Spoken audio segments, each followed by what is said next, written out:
Pixel, pull up new video request, please. Comments are ready for display. Select display option. Hologram display.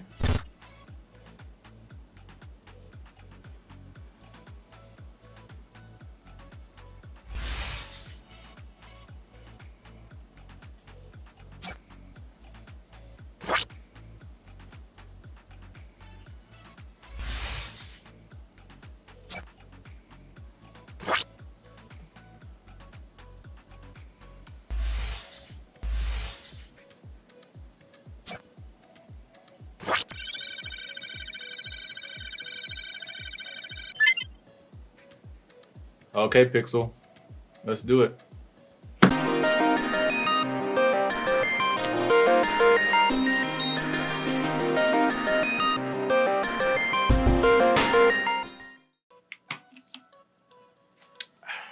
Okay, so we're going at this again, and this time I feel like we should just be able to answer all of the questions in one video. Hopefully all the questions in one video, because I'm still getting people asking me if I shot this with the Sony A7 II or if I'm still making videos with the A7 II. I have not changed cameras.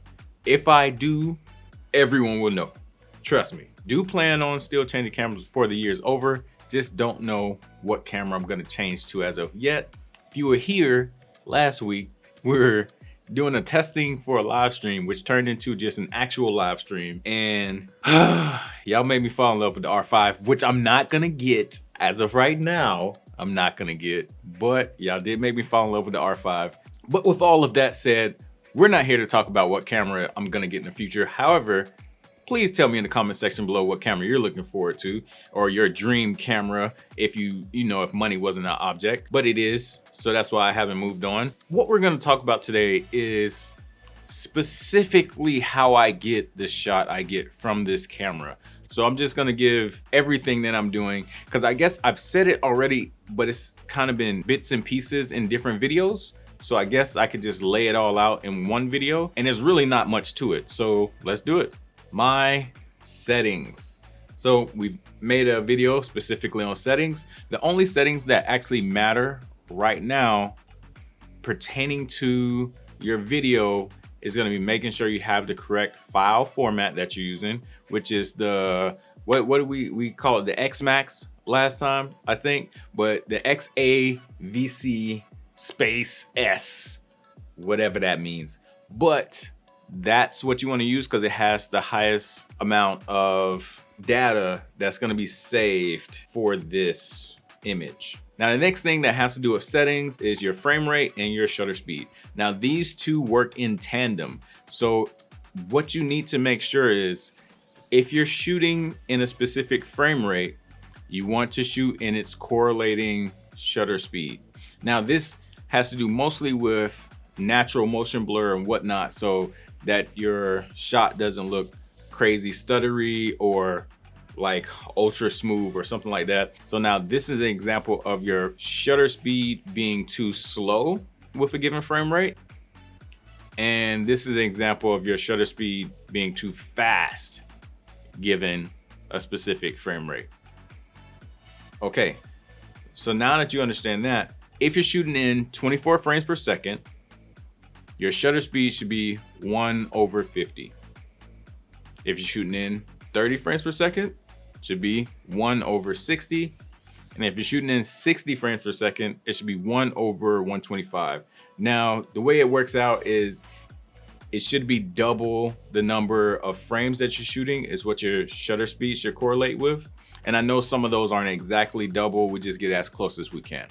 So there you go with settings. Now, it's important to understand picture profile makes a big difference, right? That's gonna give you a lot of how the detail and the colors and all of that look to give you your end result. We're just talking about before you even edit any of this, it's important that you know everything that you do now in your picture profile is going to affect your final image. I typically shoot S-Log, and I made a video talking all about why I'm shooting S-Log now. So this is a custom picture profile for S-Log. If you are going to use the S-Log settings that I'm putting here, you will need to do editing after the fact. If you don't, then your image is gonna look kind of blah, right? So this is what it looks like right now with just log straight out of camera. And then when you apply color correction, color grading, this is what you get.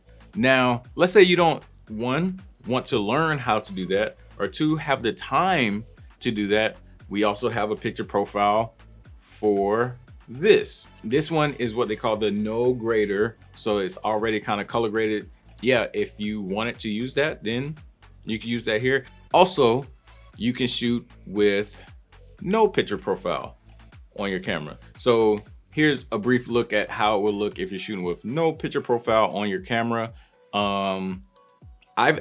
This is my first time doing that. So now we're down to the final of the 3. And this is something that has less to do with your camera first and more to do with just your area that you're shooting in general. If you don't have any lights to shoot with, you need to make sure that you're by a window or you just are in a bright enough room to where you don't have to do a lot of adding ISO. What I'm saying is you wanna make sure that you have a properly lit set, stage, studio, place, whatever, right? I don't care if you're inside, outside, at the pool, in the gym, wherever you are, you need to make sure you have enough light to shoot the shots that you're trying to shoot.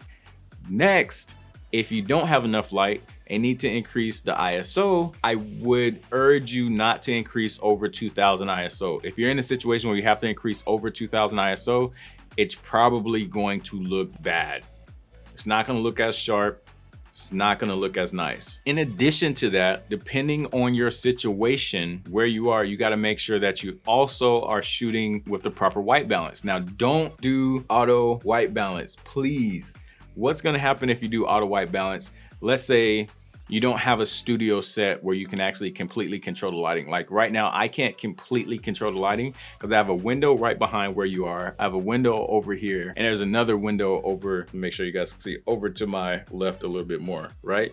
So sometimes as I'm making these videos, clouds will be moving, depending on how long it takes me to make these videos. I would have my white balance set. It would be set based off of this, and then the sun would move, or the clouds would move, and then a lot of light would come in and my camera would adjust the white balance based off of the sun. And then you will see a complete difference in color in my picture. So it just looks strange. And now I have not only mixed lighting, my whole setup is now configured to the sun's light, and then the cloud comes back and now it switches again, and you can see the switch within the video. So those are things that you don't want happening in the middle of your video. That's annoying. So now let's do a real quick and brief recap to make sure I covered everything I was supposed to cover. So number one, we gotta do is your settings. There's not really a lot of in-camera settings you need to change, except for making sure your file format is the XVAC, and then making sure that you're shooting in the proper frame rate and shutter speed accordingly, whatever. So next, we're talking about picture profiles. You can use the S-Log profile that I knew, geez Louise. You can use the S-Log picture profile that I normally use, which is not only in the description, but I think I had it in the middle of the video. Or you can use the no grader picture profile that they use, so you don't have to do any color grading, which also will be in the description, as well as should have been in the video. And I haven't looked to see, because I haven't edited yet, but I haven't looked to see what the no picture profile looks like. Yeah, editor Brandon here. Did y'all notice how good the no picture profile looked? That was interesting. Yeah, so I think it looks pretty good. Back to editing. Lastly is making sure your lighting situation is proper. So you want to make sure that you have proper lighting. You want to make sure that your ISO is set as low as possible to give you the cleanest image. And you want to make sure that your white balance is set based off of the lighting you're providing. And do not leave it on auto white balance. Do not. That's all I really have for you guys today. So please, like I said earlier, leave a comment down below of your dream camera. if money was not an object. Also, let me know if this was super helpful. A like is always appreciated. And if you did like the video, why not like the video? You dig? So as always, I gave y'all some tools to create. Now be great. Peace.